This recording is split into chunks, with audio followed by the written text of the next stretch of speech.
My name is Ken Takashima. I'm now retired from the University of British Columbia, where I taught nearly 30 years.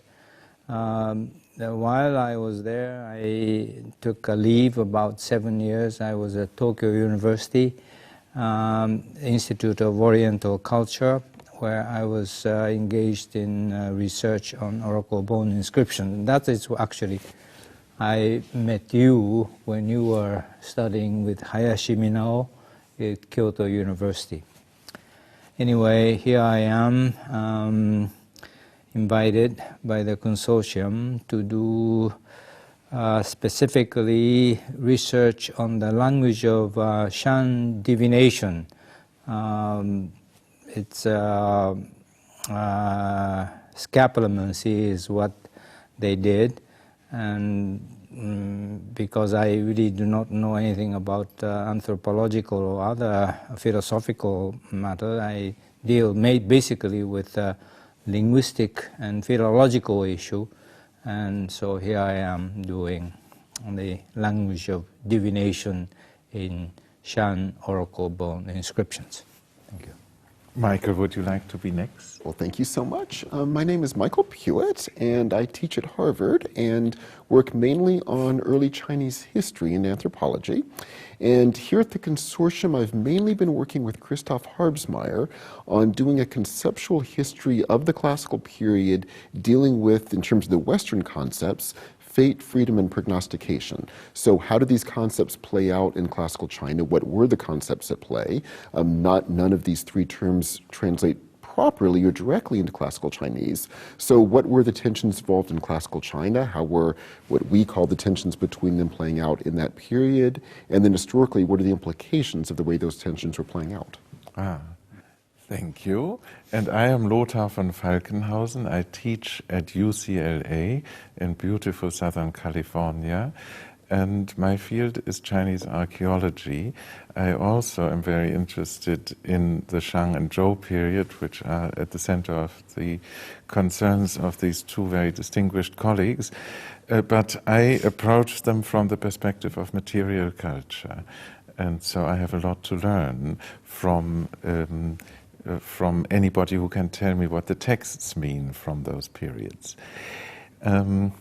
I've been at UCLA for 20 years now, and it is a great pleasure to come back to Germany and to participate, albeit very briefly, in the intellectual goings-on at the consortium.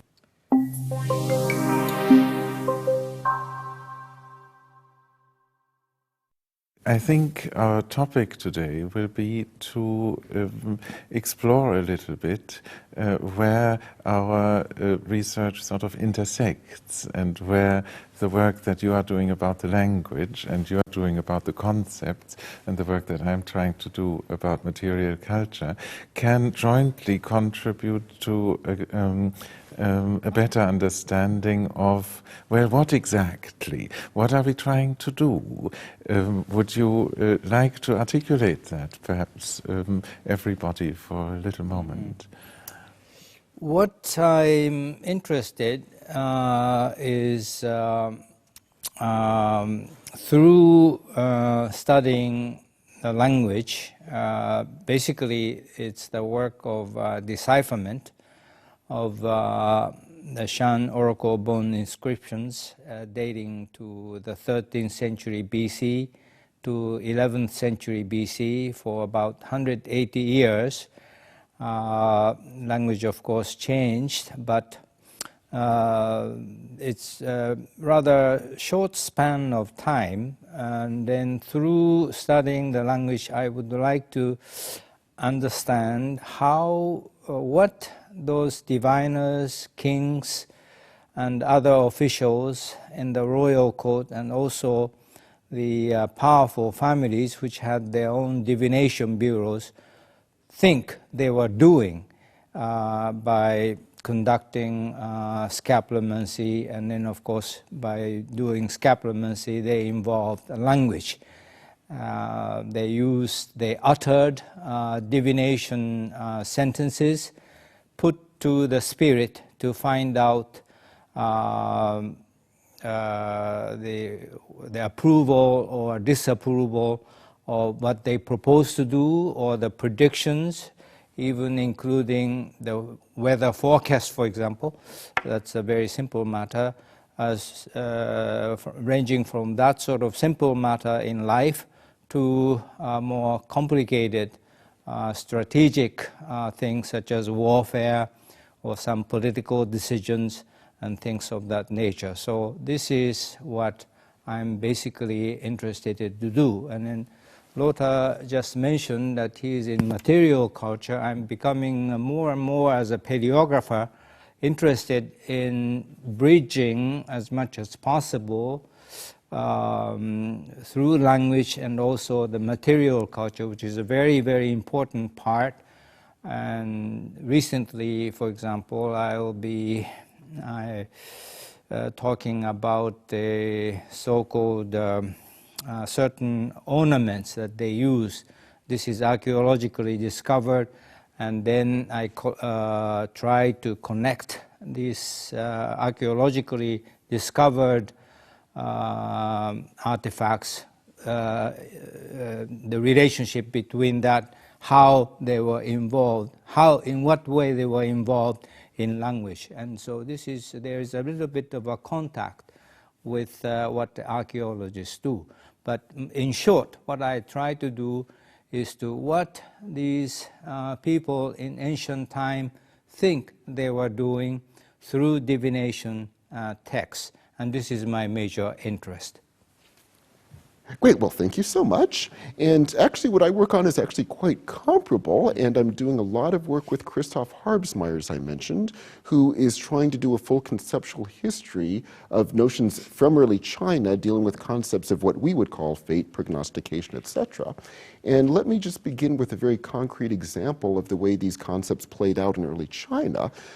Things that we would tend to call fate, according to that Western notion, often on the contrary in China, would, at least early China, would involve notions of commands, the Chinese term being Ming. And these could literally even be commands coming from a higher power, say heaven commanding a certain, what we would call fate that would befall us. But the key is that would tend not to be something that would be absolute. In other words, a Ming would exist, it would set a set of conditions in which we would have to operate, but then we humans would be able to alter that in some way. And things that we would tend to call prognostication in early China often would, as Professor Takashima mentioned, involve attempts to actually change that. As David Keatley has argued, one of the main figures that we've all learned so much from, prognostication in China is often an attempt to not find out what the future is, but to determine the future, to change the future, to alter the future, even to change what the ancestors or higher powers are going to do. And so what we'd call fate and prognostication in classical China often involved command, sets of conditions in which we would act, and then our divination involved attempts to alter that, determine that, order that in ways that would hopefully work better for we humans. Yes. All this is, of course, extremely interesting, and I am fascinated by this.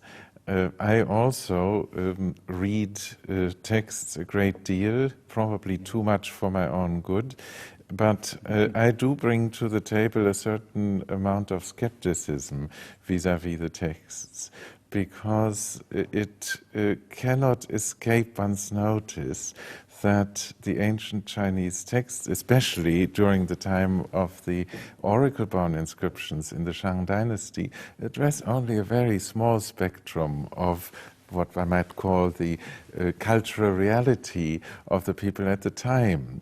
So what I would like to do in my research is to sort of bring up the greater context, the non-textual materials that can help us understand more broadly what the cultural reality and, well, the lifeways, the traditions, the connections of the Shang and Zhou people were all about.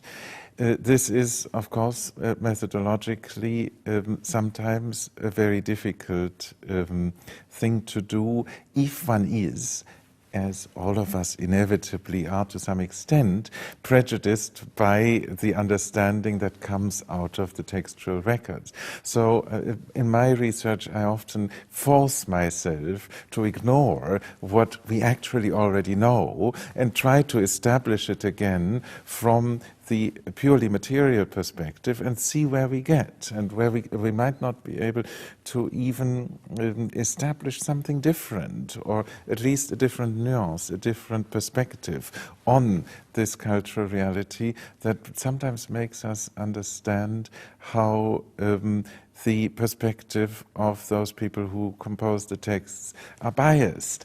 And in fact, they wanted to determine realities rather than actually reflect it.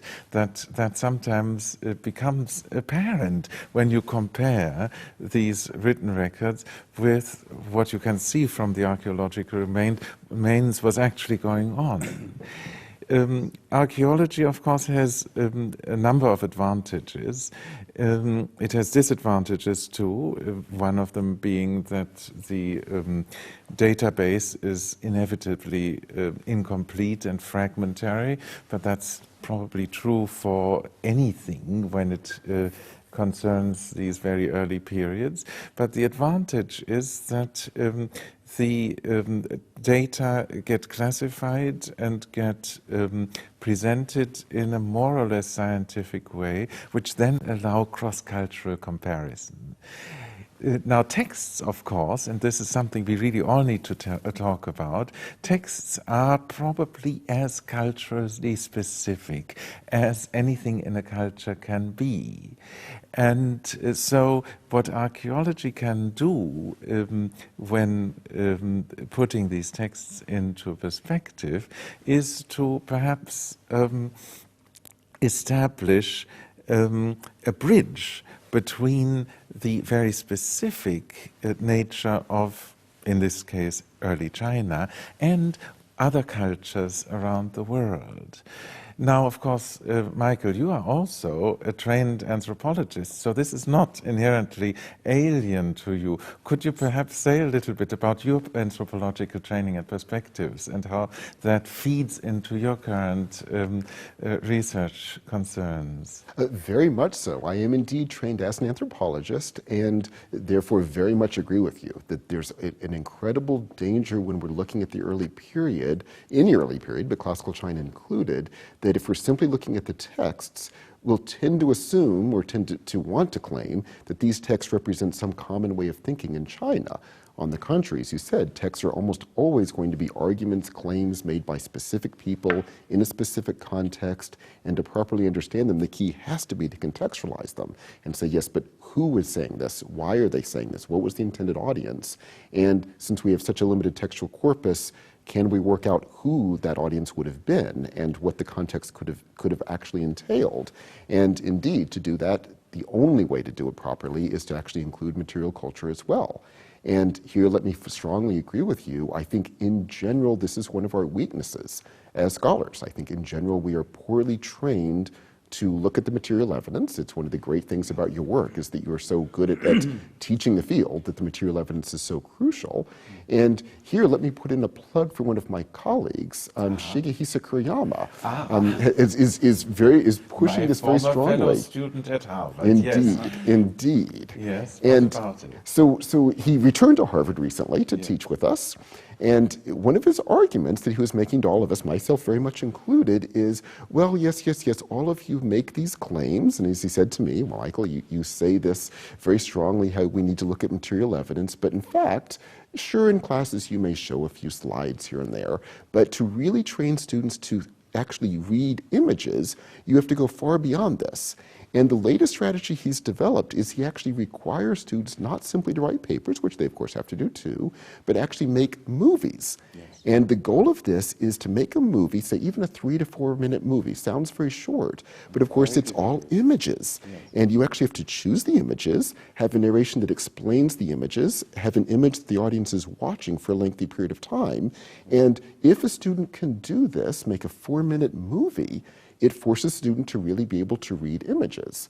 And to go back to your question, once we get that new generation able to do this, what you in fact have been doing for decades, arguing to the field, I think it opens up a whole host of larger anthropological questions that in part our field has missed simply because so few of us actually can read these images. Yes. Yeah. Actually, I personally do not see the textual approach as opposed to the material, the archaeological approach, necessarily in conflict. In the case of Chinese, we have the graphic forms. And in these graphic forms, those who are trained in alphabetic traditions do not necessarily correlate with the symbolic figures with the words or the meaning of words. But the Chinese paleographies do involve the graphic aspects that often reflect the archaeological aspects into it, and there is certain relationship. So I think that the paleography, combination of paleography, philology, linguistics, and also partly archaeology, I do not necessarily think it is, sharp distinction between the two. This is, I personally think, that they should be really combined, not necessarily textual approach as opposed to the archaeological approach. That they should not. Yeah. I think they should be integrated. This is how I feel about it. No doubt. My late teacher, Casey Zhang, also always used to say that you could not be simply a historian of ancient China and therefore then ignore the archaeology or the linguistics or anything like this. He always said that the subject of concern should be ancient Chinese culture, and whatever topic you choose to address will then determine the discipline through which you do. Yeah.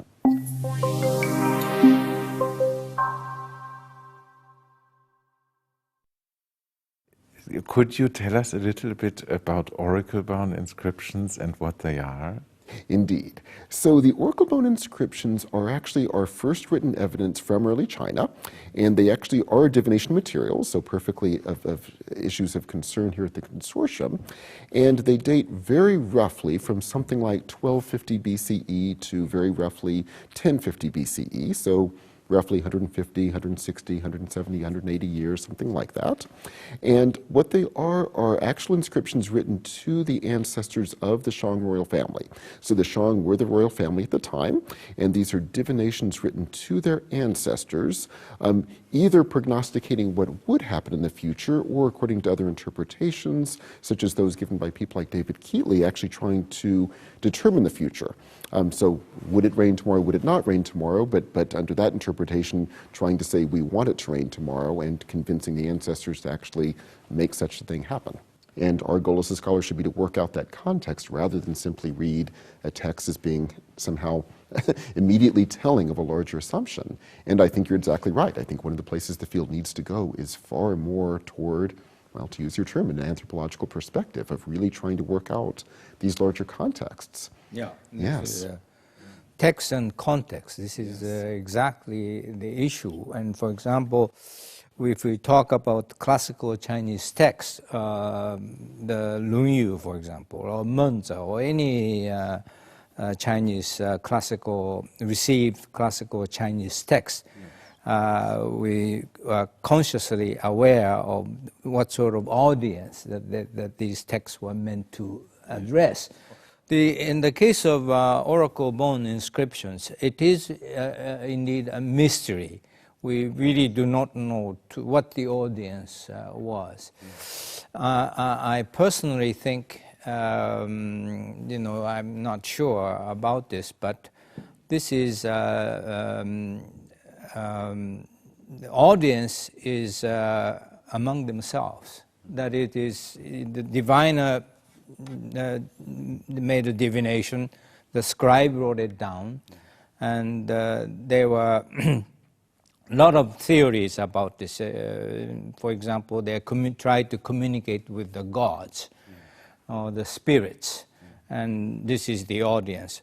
But I think it is a kind of a very inside group of people who are working together and the mutual reference. This is, I'm not saying that all of the oracle bone inscriptions were addressed to among themselves, but basically I think that is. And there is actually inscriptional evidence for it.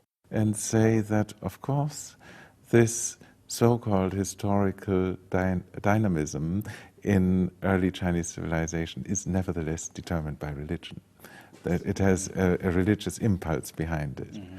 That is often misunderstood. And I think even though, of course, they were certainly talking among themselves and they really wanted to have this material available for further checking and for perhaps helping them to determine the future based on this. Mm-hmm. Nevertheless, this was all done in a context where the religious belief in the supernatural powers of the ancestral spirits was somewhere very determinant. Of course, from an anthropological point of view, makes these oracle-bound inscriptions so fascinating because from the very beginning of writing in China, we have already systems of classifying texts, systems of filing texts,